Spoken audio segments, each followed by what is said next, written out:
June 1942. High above the Pacific, the sky appears empty, endless blue, calm, unchanged. A Japanese carrier pilot scans the horizon from his cockpit, engine steady, fuel already ticking down. His launch time was precise, his route calculated. According to every expectation, the enemy should still be searching. Instead, American fighters are already there. They rise to interception altitude without confusion or delay. Formations are tight, positions are correct. No frantic scrambling, no guesswork.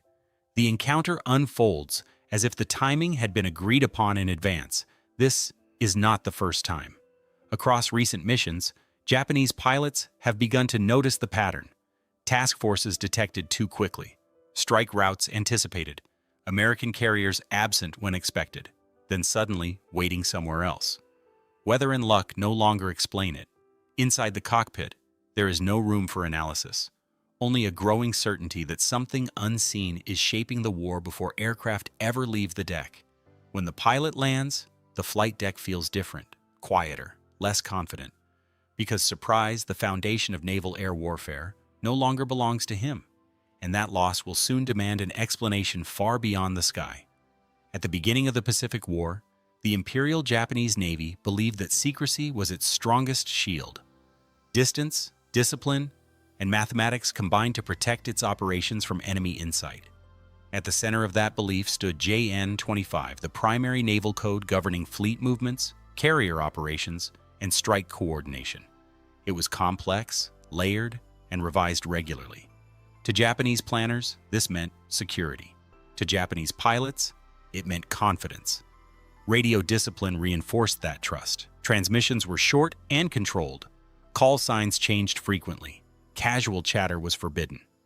Carrier aircrews were taught that silence preserved surprise, and surprise won battles.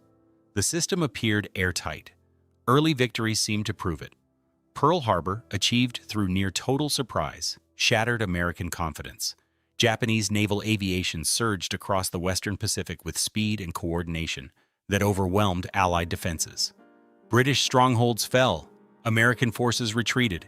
Carrier task forces struck and vanished into open ocean. From the cockpit, the war felt one-sided. The enemy reacted. Japan dictated tempo. This perception hardened into doctrine. Japanese naval culture assumed that secrecy favored the disciplined. American society, viewed through Japanese eyes, appeared open, inefficient with information, and ill-suited to sustained cryptographic effort. The possibility that the United States could systematically penetrate Japanese naval communications was not seriously considered. Complexity itself was believed to be protection. Pilots were never briefed on code mechanics. They did not need to be. Their role was execution. What mattered was outcome, and early outcomes reinforced belief in the system. Yet even during success, irregularities appeared. In early 1942, some pilots began noticing American responses that felt unusually precise. Interceptions occurred sooner than expected. Combat air patrols appeared at altitudes that matched Japanese approach profiles. At first, these were dismissed as coincidence, or as the enemy learning from defeat. War adapts. That was expected. But adaptation had limits. Japanese strike doctrine relied on tightly calculated timing. Launch windows, approach routes, and recovery schedules were synchronized to the minute. When American forces repeatedly reacted within those windows, sometimes before Japanese aircraft should have been detected, unease emerged. Individually, such moments meant little. Collectively, they formed a pattern. The Imperial Navy's broader strategy depended on decisive battle theory. Japanese planners intended to lure the U.S. fleet forward and destroy it in a single, overwhelming engagement. Codes were the invisible framework supporting that plan. If secrecy failed, the entire structure became unstable. No one openly challenged it. Japanese military culture discouraged questioning upward. Pilots were warriors, not analysts. Losses were explained through weather, reconnaissance failure, or enemy courage. Rarely was the system itself examined. Even after operational surprises, official assessments insisted that communication security remained intact. JN-25 had been revised. Any compromise, it was assumed, had been corrected. This belief isolated pilots from explanation. They experienced the war where theory met reality. They noticed when American carriers avoided contact until conditions favored them. They noticed when Japanese deception failed too often to be coincidence. They noticed when enemy readiness seemed to precede Japanese arrival. By the spring of 1942, as preparations quietly turned toward a remote atoll named Midway, confidence and experience began to diverge. The system still promised secrecy, but the results no longer fully supported it. And in that growing gap, suspicion took root, waiting for confirmation that would arrive not through words, but through loss. While Japanese pilots trusted in silence and cipher, the war was already being fought in places they would never see. The American advantage did not begin in the sky or at sea, but in intelligence rooms filled with message sheets, maps, and half-erased calculations. This was the listening war. Before 1941, U.S. naval intelligence had identified Japanese communications as a critical target. By the time war began, multiple cryptanalytic units were already operating. OP-20G in Washington analyzed strategic traffic. Station HIPO at Pearl Harbor, under Commander Joseph Rochefort, focused on operational detail. Station CAST, operating from the Philippines until its evacuation, contributed additional insight.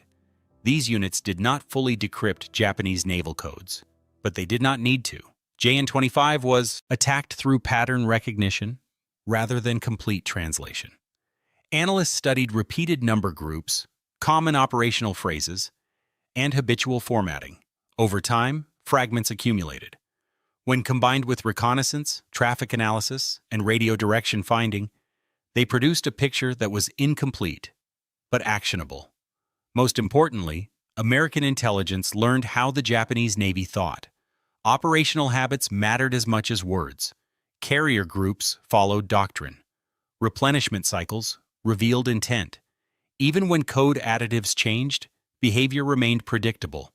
This allowed American planners to anticipate movements without reading every message. The breakthrough came in early June 1942. Intercepted traffic repeatedly referenced a target identified only as AF.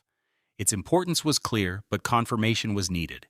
Midway transmitted an unencrypted message reporting a freshwater shortage. Soon after, Japanese messages referenced AF suffering water problems. The conclusion was undeniable. Midway was the objective. What followed was not omniscience, but preparation. American commanders knew approximate timing and force composition. They positioned their carriers accordingly. When the battle came, Japanese pilots flew into a situation already shaped against them. 4 fleet carriers were lost in a single day. To survivors, the defeat felt unnatural. American dive bombers appeared at the precise moment Japanese decks were vulnerable. Fighter cover was misplaced. Strike cycles collapsed at critical points. Official explanations spoke of chance and misfortune, but the pattern felt too exact. The listening war continued. During the Solomon Islands campaign, American forces repeatedly intercepted Japanese strikes. Radar explained tactical warning, but not strategic positioning. American carriers avoided contact when outmatched and appeared when conditions favored them. Deception increasingly failed. Japanese pilots felt the difference first. They encountered American fighters already at altitude. Patrols appeared along likely approach routes rather than directly over ships. Responses felt deliberate rather than rushed. The enemy seemed calm, because the enemy was prepared. By late 1943, American intelligence could often estimate Japanese carrier strength days in advance. By 1944, air operations were anticipated with unsettling regularity. Pilots did not know how this was happening.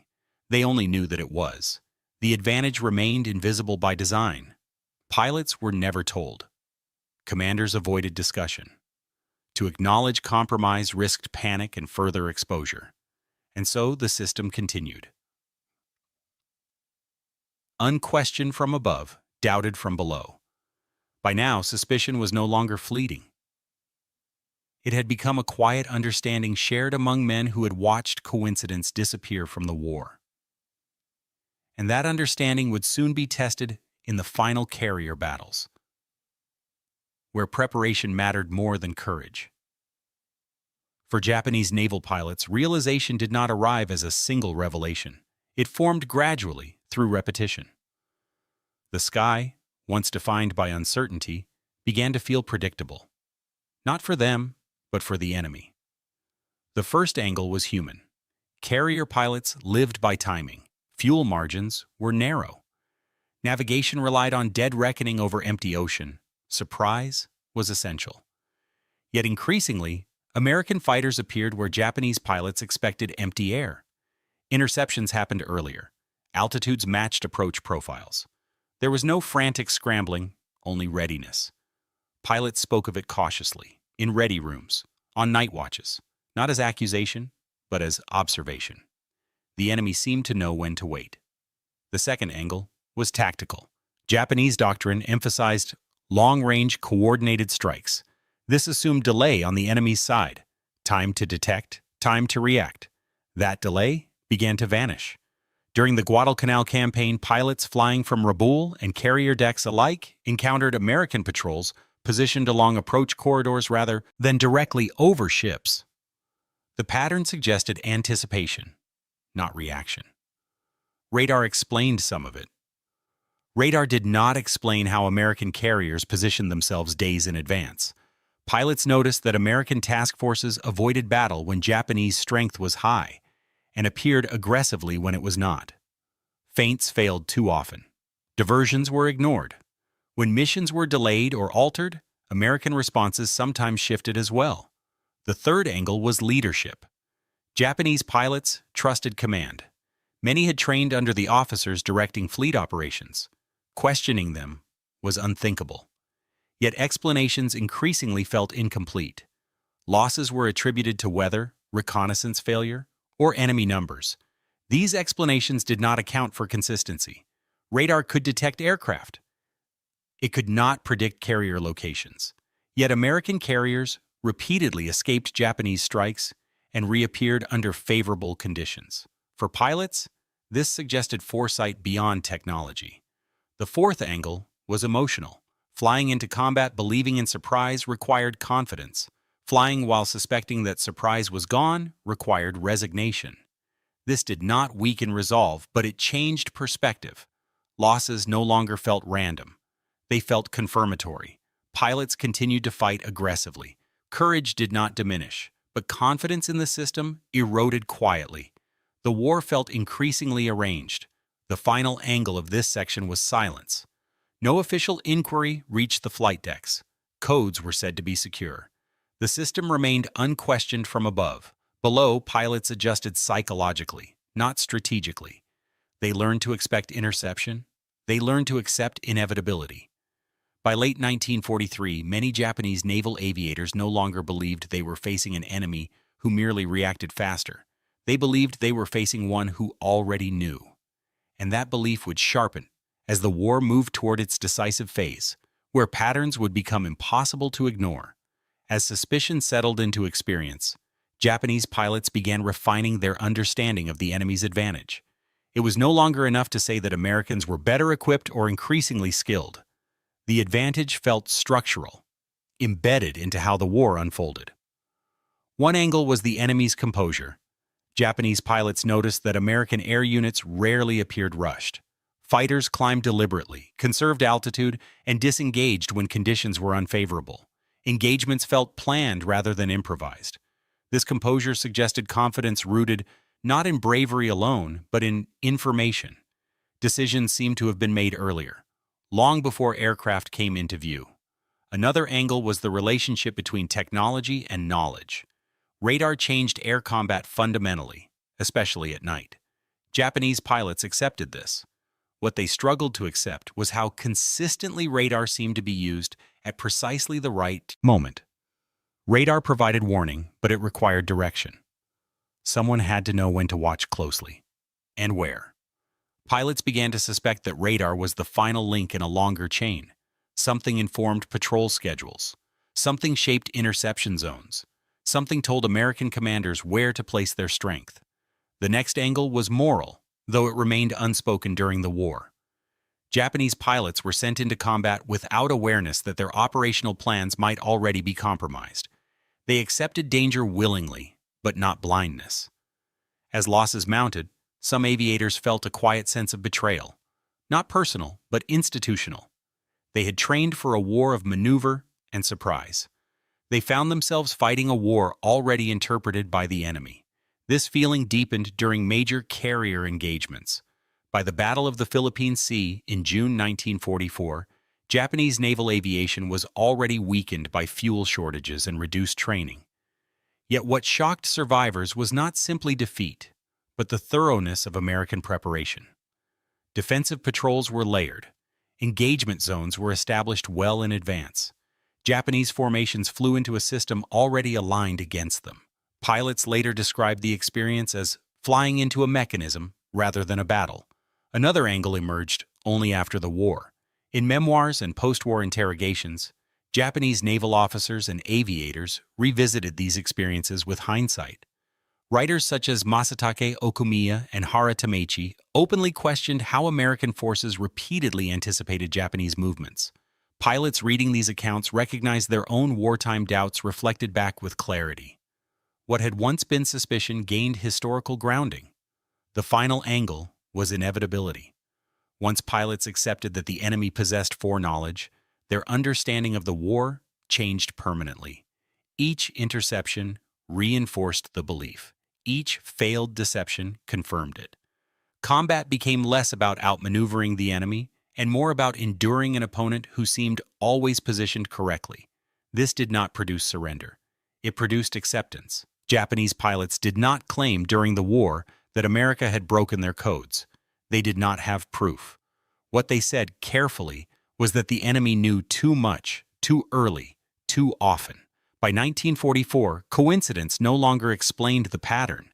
And as the Pacific War approached its decisive battles, those patterns would culminate in moments where doubt vanished entirely, replaced by certainty earned through loss. By mid-1944, the Pacific War had entered a phase where outcomes no longer felt fluid to Japanese naval pilots. The balance had not simply shifted, it had hardened.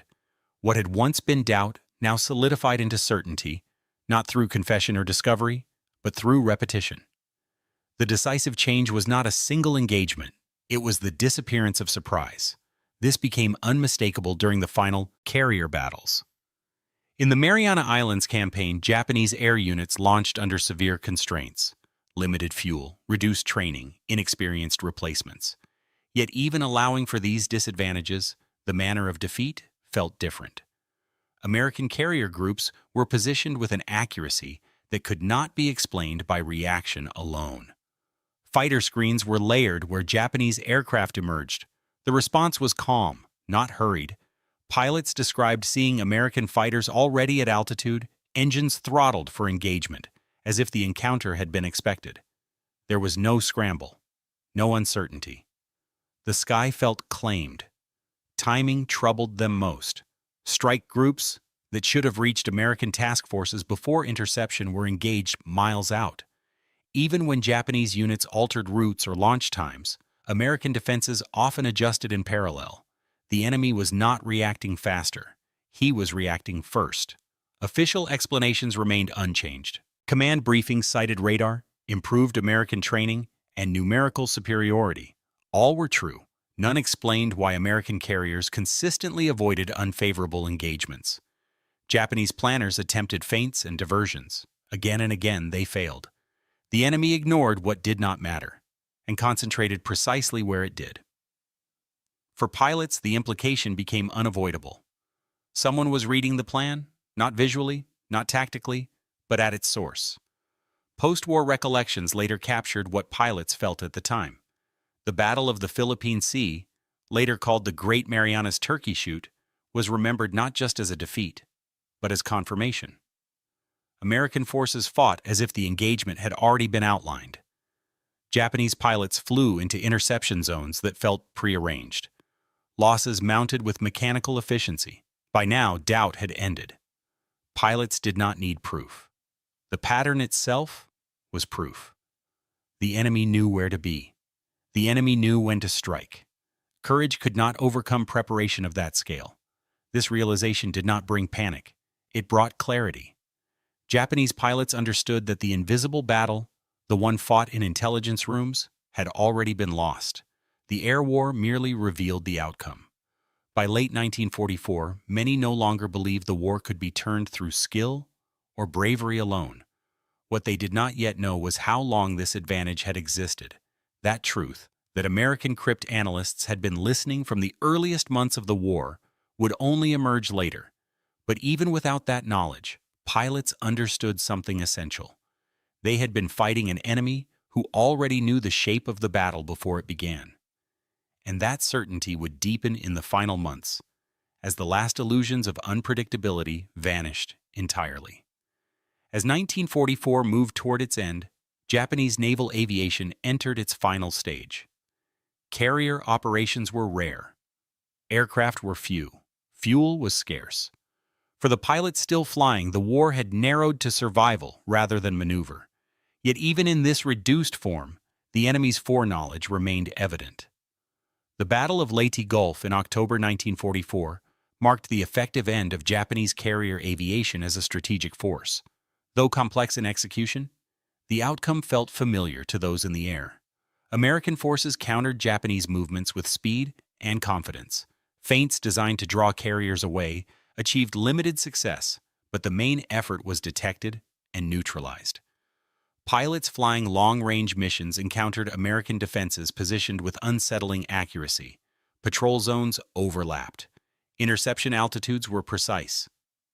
The response felt prearranged rather than improvised. By now, conversations among aviators changed tone. The question was no longer whether the enemy was intercepting communications. It was how long it had been happening. Pilots did not know the answer. They only knew that the pattern stretched backward, past the Marianas, past Guadalcanal, past Midway. Late war missions reflected this loss of uncertainty. Operations became simpler, more direct. Complex coordination gave way to frontal attack. The war of maneuver had ended. What remained was attrition against an opponent who controlled timing and positioning. When Japan surrendered in August 1945, surviving pilots expected many revelations. They expected to hear about American production, radar, and training systems. What they did not expect was the scale of the intelligence effort that had shaped the war from its earliest days. Post-war disclosures confirmed what pilots had long suspected. American crypt analysts had not merely intercepted Japanese communications. They had understood them well enough to anticipate operations. Midway had been an ambush built on information. Subsequent carrier battles had been shaped by foreknowledge rather than reaction. For pilots, this knowledge aligned memory with fact. Moments that had once felt cruelly coincidental now made sense. The precise timing of interceptions, the repeated failure of deception, the absence of American carriers from expected locations. The enemy had not been everywhere. He had been informed. This realization did not produce bitterness. It produced acceptance. Japanese pilots recognized that they had fought an enemy who mastered a dimension of warfare they had underestimated. Codes and discipline had not been enough. The war had been decided quietly, by those who listened and interpreted. By the time the truth emerged, the fighting was over. But understanding remained. The war they had flown through had already been read. When the fighting ended, the sky fell quiet before the questions were answered. Japanese naval pilots returned not to explanation but to absence of aircraft, of command, of purpose. The Imperial Navy that had once carried them across the Pacific no longer existed. What remained were memories shaped by confusion and a growing need to understand how defeat had come so completely. In the immediate aftermath, there was no full accounting. Japan faced occupation and disarmament. Military records were destroyed, seized, or sealed. Pilots were questioned about training, tactics, and morale, then released back into civilian life. Few were told anything about intelligence failures. The war, officially, was over. Privately, reflection began. Former aviators compared experiences. The same names surfaced again and again. Midway, Guadalcanal, the Marianas. The same sensations were recalled. Routes that felt exposed. Timing that felt anticipated. Engagements that unfolded with unsettling efficiency. What had once been isolated doubts now formed a shared pattern. As information slowly emerged, those memories found context. Post-war studies revealed that American forces had possessed partial but decisive insight into Japanese naval intentions throughout much of the war. Pilots began to understand that what they had experienced was not misfortune or incompetence in the cockpit, but structural disadvantage. The emotional impact was mixed. Some pilots felt anger, not toward their former enemy, but toward a system that had placed absolute faith in secrecy while dismissing the possibility of compromise. Others felt relief.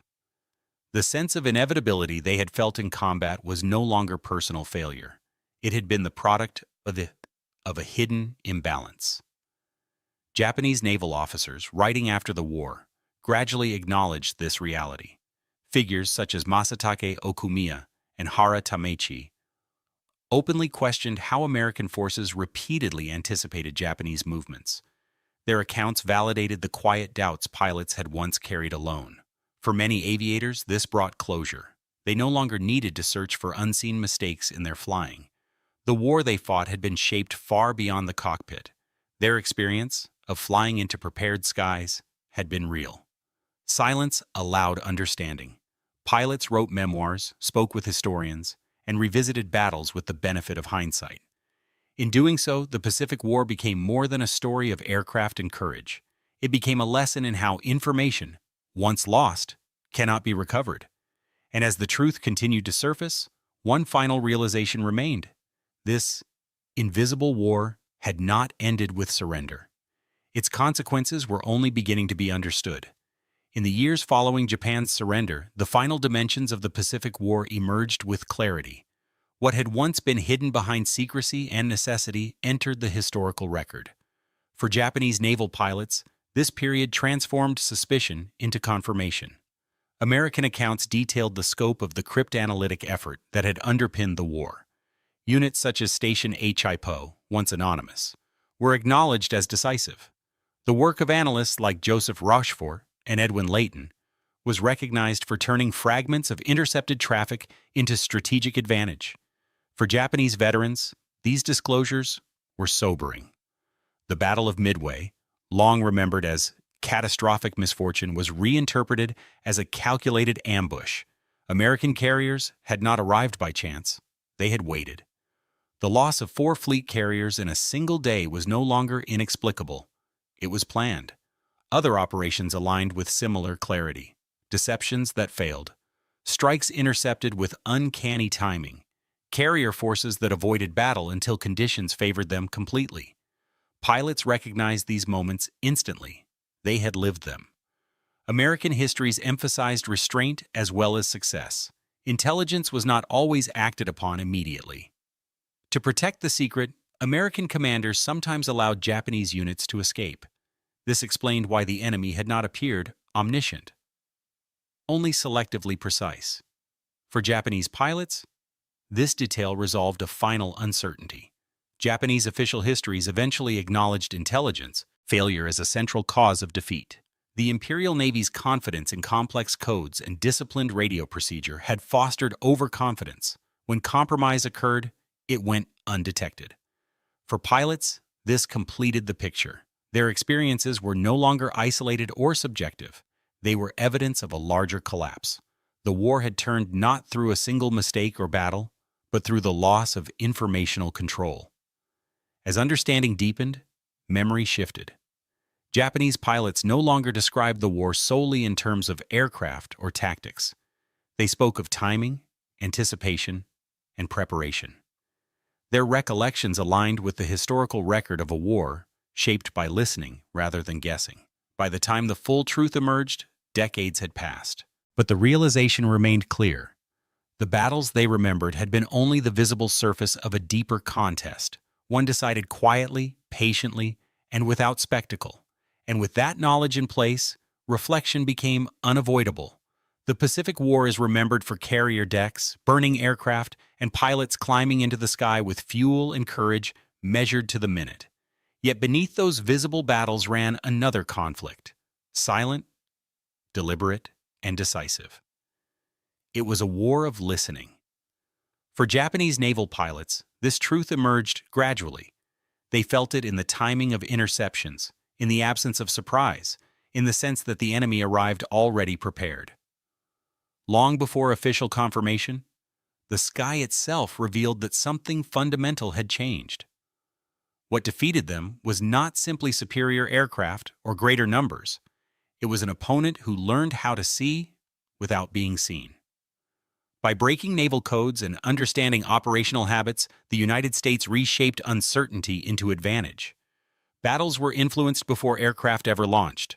Courage met preparation, and preparation prevailed. This realization did not diminish the bravery of those who flew. Japanese pilots fought with discipline and resolve under conditions that grew increasingly unforgiving. Their losses were real, their sacrifices unquestioned. What changed was the meaning of those sacrifices once the invisible war became visible. The lesson extended beyond the Pacific. Modern warfare would no longer be decided only by those who fought at the front.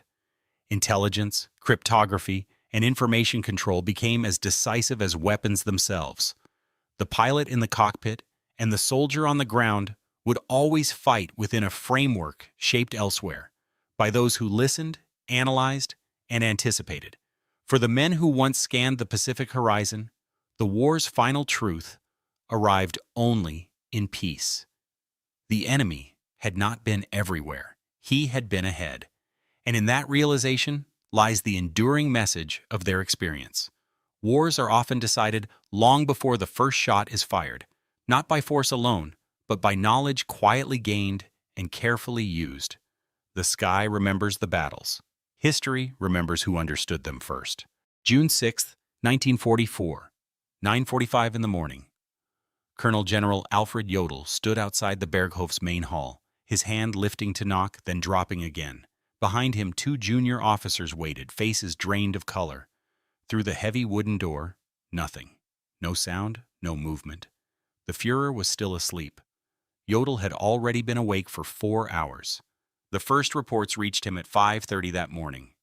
Paratroops, thousands, dropping across Normandy, then the naval bombardment, then the landing craft, the Americans, the British, the Canadians, coming ashore in waves that seemed endless.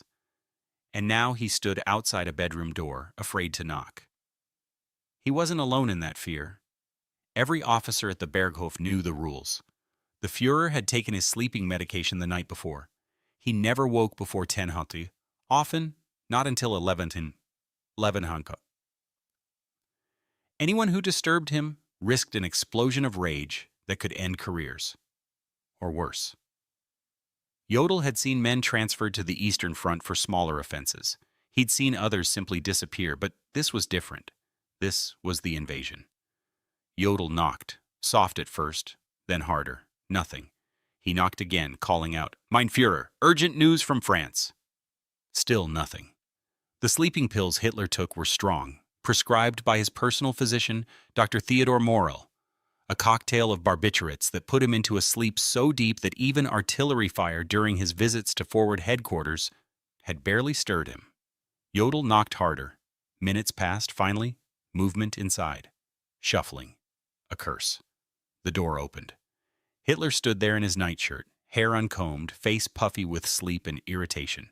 He was 54 years old, but in that moment he looked older. Skin sallow, eyes struggling to focus. This had better be important. Jodl swallowed. "Mein Führer, the invasion has begun. Normandy, multiple landing sites, airborne drops inland, naval bombardment. They're coming ashore now." Hitler stared at him for 3 seconds, maybe 4. He just stared. Then his expression changed, not to alarm, not to shock, to something else entirely. His eyes sharpened, his mouth curved into something that wasn't quite a smile, yet still suggested satisfaction. "So," he said, "they've finally done it. They've shown their hand." He turned back into the room, leaving the door open. Jodl followed. Hitler walked to the window, looking out at the Bavarian Alps in the morning light, hands clasped behind his back. "Normandy?" he said. "Normandy. Not Calais." "Interesting." Jodl waited. He knew better than to interrupt when Hitler was thinking. Outside, the mountains stood silent and perfect.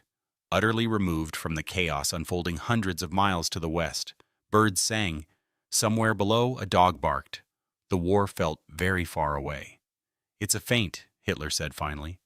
"Obviously, they want us to commit our reserves to Normandy.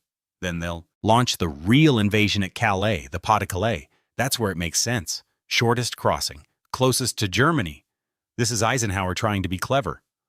Jodl had the reports in his hand. He'd read them 3 times. The scale of what was happening in Normandy didn't feel like a feint. Thousands of ships, thousands of aircraft, airborne divisions dropped behind the beaches. But Hitler was already moving, getting dressed, calling for his adjutants. "Get me the latest reports, everything, and get me Keitel. We need to assess the situation properly before we commit anything." That word, commit. Jodl felt something cold settle in his stomach. The Panzer divisions, the 12th SS Panzer Division Hitlerjugend, positioned near Lisieux, the Panzer Lehr Division near Le Mans. Both units within striking distance of the Normandy beaches, both ready to move, both waiting for authorization that only Hitler could give. And Hitler, now fully dressed in uniform, was smiling, actually smiling. "This could be perfect, Jodl," he said. "If this is their main effort, if they've committed everything to Normandy, then we can destroy them there, crush them on the beaches, drive them back into the sea, show the world that Fortress Europe cannot be breached." The morning briefing began at 10:30. By then, more reports had arrived. The invasion wasn't slowing, it was expanding. 5 separate landing zones now identified. Utah Beach on the Cotentin Peninsula, Omaha Beach, where American troops were fighting through murderous German fire, yet still advancing. Gold Beach, Juno Beach, Sword Beach, where British and Canadian forces were pushing inland. Paratroopers had secured key bridges and crossroads behind the beaches. Naval gunfire was systematically destroying German coastal positions. Hitler listened to all of this, standing at the map table, occasionally asking questions. "How many ships?" "Impossible to count," the report said. "Hundreds at minimum, perhaps more than 1,000. "How many aircraft?" "The skies are black with them. Allied air superiority is absolute." "How many troops ashore?" Estimates varied, but by noon the number climbed past 50,000, then 70,000, then higher, and Hitler kept returning to the same conclusion. "Calais," he said. "They're saving their main strength for Calais. This is too obvious, too expected. Rommel himself predicted Normandy as a possible landing site. That's exactly why they won't make it the real invasion. They know we're ready for it." Field Marshal Gerd von Rundstedt, Commander-in-Chief West, was on the telephone from his headquarters outside Paris. He was 70 years old, a Prussian officer of the old school, and his voice carried the weight of 4 decades of military experience. "Mein Führer, I must request authorization to move the Panzer reserves toward the landing zones. Every hour we delay allows the enemy to consolidate their beachhead." Hitler's response was immediate. "No, not yet. We need to see their full hand first. If we commit the Panzers to Normandy and the real invasion comes at Calais, we'll have nothing left to stop them. Mein Führer, with respect, the scale of this operation." "I'm aware of the scale, von Rundstedt. I'm also aware of British deception capabilities. Remember the dummy tanks before El Alamein? Remember the false radio traffic? They're masters of this. We will not be fooled." The call ended. Von Rundstedt, hundreds of miles away, stood in his headquarters and said nothing for a long moment. Then he turned to his chief of staff. "He's going to let them establish themselves," he said. "He's going to give them the time they need." But von Rundstedt was wrong about one thing. Hitler wasn't giving the Allies time out of indecision or weakness. He was giving them time because he genuinely believed he was being clever. He believed he was seeing through deception. He believed patience now would allow him to spring the perfect trap later. By early afternoon, the numbers were undeniable. Over 100,000 Allied troops were ashore. German commanders in Normandy were screaming for reinforcements. The 21st Panzer Division, the only armored unit close enough to reach the beaches without Hitler's authorization, launched a counterattack towards Sword Beach and was stopped cold by British anti-tank guns and naval artillery. The division commander reported that without massive reinforcements, the beachhead couldn't be eliminated. Hitler's response, when it came, revealed everything about how he saw the situation. "Tell them to hold what they have. Contain the beachhead. Don't let it expand. But we are not committing the reserve panzers, not yet. Jodl tried once more. Mein Führer, if this is the main invasion, it's not. But if it is, it's not. Jodl, Hitler snapped, use your head. Look at the map. Calais is 120 miles from London. Normandy is over 200. Calais is 150 miles from the Ruhr, our industrial heartland. Normandy is 300. Calais has the best ports. Normandy's ports are either too small or too heavily fortified. From a strategic standpoint, Normandy makes no sense as the main invasion point. Therefore, it isn't. The logic was perfect. The logic was also completely wrong. But Hitler had built his worldview on the belief that he understood strategy better than his generals, that his intuition was superior to conventional military thinking. He'd been proven right before. France in 1940, everyone said his plan was too risky, and he'd won in 6 weeks. The Soviet Union in 1941, everyone said don't invade, and he'd nearly taken Moscow. His track record of defying convention and surviving it had hardened into certainty, and so the panzers sat, and the Allies kept landing, and the beachhead kept growing. By evening, the numbers climbed past 120,000 troops ashore. The Allies linked up several of the landing zones. They'd pushed inland in places 2 or 3 miles, 5 miles in some sectors. They'd secured the port of Courseulles. They'd captured Bayeux. The beachhead was no longer a toehold. It was a foothold. Soon it would be more. Hitler ate dinner that evening in the Berghof's dining room, surrounded by staff and several guests who had been invited before the invasion began. The conversation was almost normal. Someone mentioned the opera. Someone else discussed the latest production figures from the aircraft factories. Hitler spoke about his plans for rebuilding Berlin after the war, grand boulevards, monuments, a capital remade in stone. He seemed relaxed, almost cheerful. Only once did he reference the invasion. They've made their move, he said, cutting into his vegetarian meal. Now we'll see how it plays out. I suspect within a week we'll be hearing about the real invasion. Then everyone will understand why we held back our reserves. Across the table, an aide who had just come from the communications room sat very still, a piece of paper in his pocket. The latest estimate, 140,000 Allied troops ashore. The number had been climbing all day. By midnight, it would exceed 150,000. He didn't mention it. Neither did anyone else. The dinner continued. That night in Normandy, the Allied beachhead was roughly 10 miles wide, and in places 3 to 5 miles deep. Over 156,000 troops were ashore. Exactly the number that would later be recorded in the history books. They'd brought tanks, artillery, supplies, thousands of vehicles. They'd established field hospitals, ammunition dumps, command posts. They'd captured dozens of German strongpoints. They'd taken thousands of prisoners. And the panzer reserves that could have hit them while they were still vulnerable, still organizing, still building their position, sat motionless, waiting for authorization that didn't come. Hitler went to bed that night still believing he'd made the right decision, still believing Normandy was a diversion, still believing the real invasion was yet to come. The next day, June 7th, brought more of the same. The beachhead expanded, more troops landed, more supplies rolled ashore. The Allies pushed inland, taking villages, securing crossroads, establishing defensive positions. And Hitler continued to hold back the panzers. It wasn't until June 8th, 2 full days after the invasion, that he finally authorized the movement of some reserve units toward Normandy. Not because he had changed his mind about Calais. He still believed the real invasion was coming there. But the situation in Normandy had deteriorated enough that he could not ignore it entirely. He released some units, but not all. He kept substantial forces near Calais, waiting for the invasion that would never come. By then, it was too late. The Allies had established air superiority so complete that German units moving in daylight were slaughtered from the air.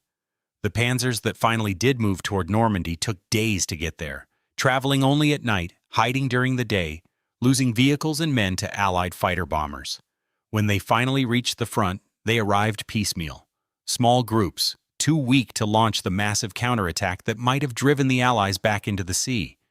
Field Marshal Erwin Rommel, who commanded Army Group B in northern France, had been away from his headquarters on June 6th. He'd been in Germany visiting his wife for her birthday, convinced the weather was too poor for an invasion. When he got the news, he raced back to France, driving through the night. He arrived on June 7th to find the situation already critical. Rommel had spent months preparing for this moment. He'd placed obstacles on the beaches, mined the approaches, positioned his forces to respond quickly. But his entire defensive plan assumed one thing. When the invasion came, he would be allowed to use the panzer reserves immediately to strike the Allies while they were still exposed on the sand. Hitler's decision to hold back those reserves destroyed Rommel's strategy. On June 9th, Rommel sent a message to Hitler's headquarters. The tone was carefully respectful. The content was blunt.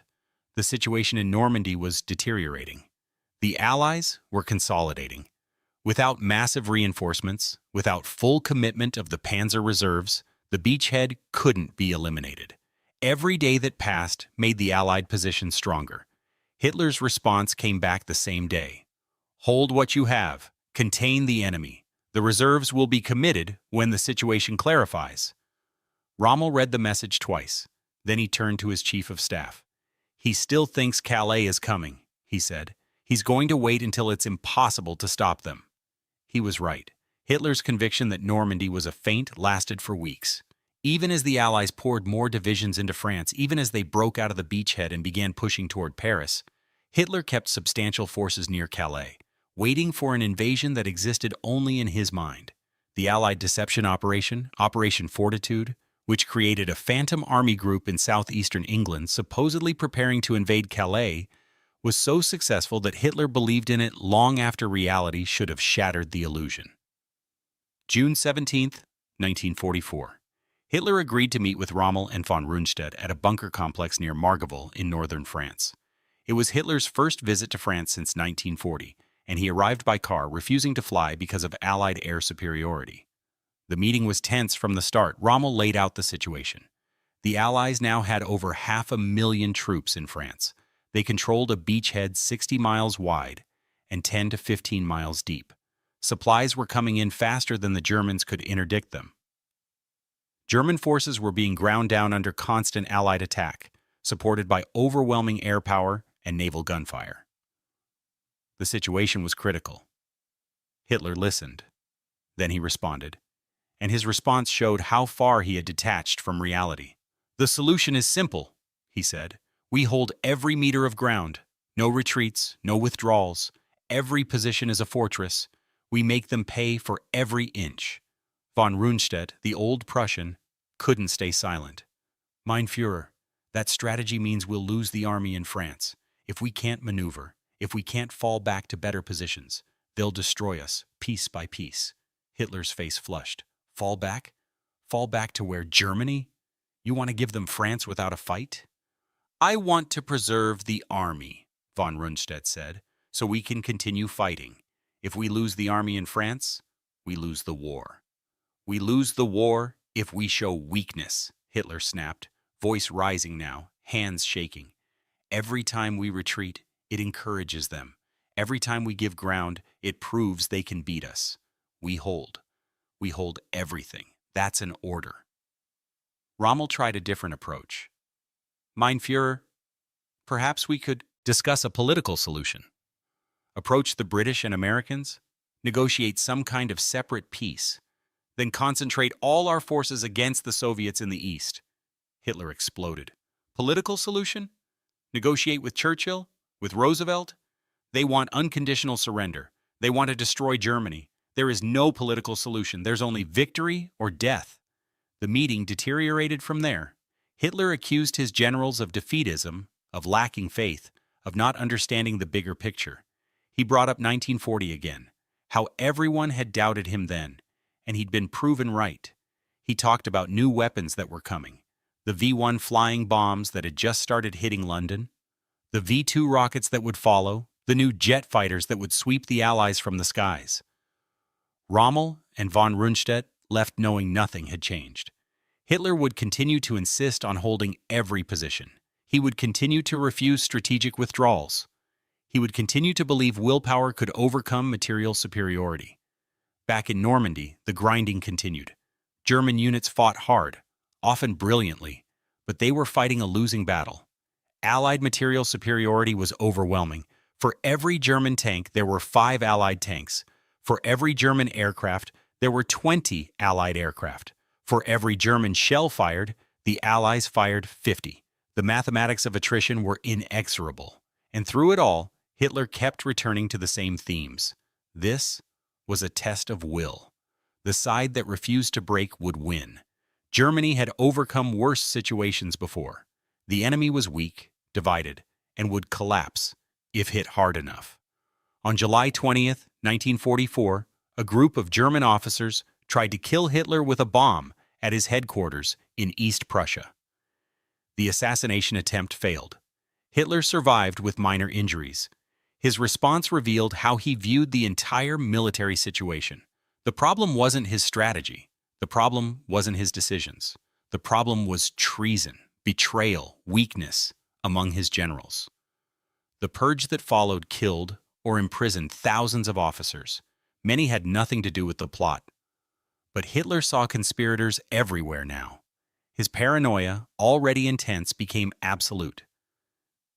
He trusted no one. He questioned every report. He assumed every setback was the result of sabotage or cowardice. In France, the situation continued to deteriorate. On July 25th, the Americans launched Operation Cobra, a massive breakout from the Normandy beachhead. German lines collapsed. American armored columns raced across France. Paris fell in late August.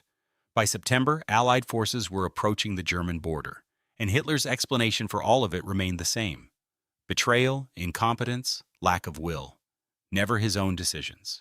Never his refusal to allow strategic withdrawals. Never his insistence on holding untenable positions. Never his decision back on June 6th to hold back the panzer reserves because he was certain Normandy was a feint. Years later, historians would debate endlessly about the what-ifs of D-Day. What if Hitler had released the panzers immediately? What if he'd authorized Rommel to position them closer to the coast? What if he'd accepted that Normandy was the real invasion and committed everything to stopping it? The consensus among most historians is that even with perfect German decisions, D-Day probably still would have succeeded. Allied material superiority was too great. Allied air power too dominant. Allied planning too thorough. But the beachhead would have been smaller. The casualties would have been higher. The breakout would have taken longer. Hitler's decisions on June 6th didn't determine whether D-Day succeeded, but they certainly shaped how quickly and how completely it succeeded. Hitler never accepted any of that. In his mind, to his last days in the bunker in Berlin in April 1945, the problem was never his decisions. The problem was always someone else's failure to execute his brilliant strategy. The problem was betrayal, weakness, sabotage. On June 6, 1944, when his staff finally woke him and told him the invasion had begun, his first reaction was satisfaction. He thought he was seeing through Allied deception. He thought he was being clever by holding back his reserves. He thought he was setting a trap. He was wrong about all of it, but he never admitted it. Not to his generals, not to himself. He went to his death believing he'd been betrayed, never understanding that his own certainty, his refusal to accept evidence that contradicted his assumptions, his conviction that he was smarter than everyone else, had been the real betrayal. On that morning in June, standing in his nightshirt at the Berghof, looking out at the peaceful Bavarian mountains, he had said, "So they've shown their hand." He thought he was the one holding the winning cards. He thought he understood the game better than anyone else. He was wrong. The game was already over. He just didn't know it yet. 156,000 Allied troops were ashore, and more were coming. The liberation of Europe had begun. And Hitler, the man who claimed to be a military genius, the man who defied conventional wisdom and won, the man who trusted his intuition above all else, made the exact wrong decision at the exact wrong moment. He did it with confidence, with certainty, with absolute conviction that he was right. That, perhaps, was the most frightening thing about him. Not that he made mistakes. Everyone makes mistakes. But that he made catastrophic mistakes while being completely certain he was making brilliant decisions. that he led his nation to destruction while believing, until the end, that he was leading it to glory. On June 6, 1944, he'd been given a choice: accept reality or cling to assumption, trust evidence or trust intuition, respond to what was actually happening, or respond to what he believed should be happening. He chose wrong.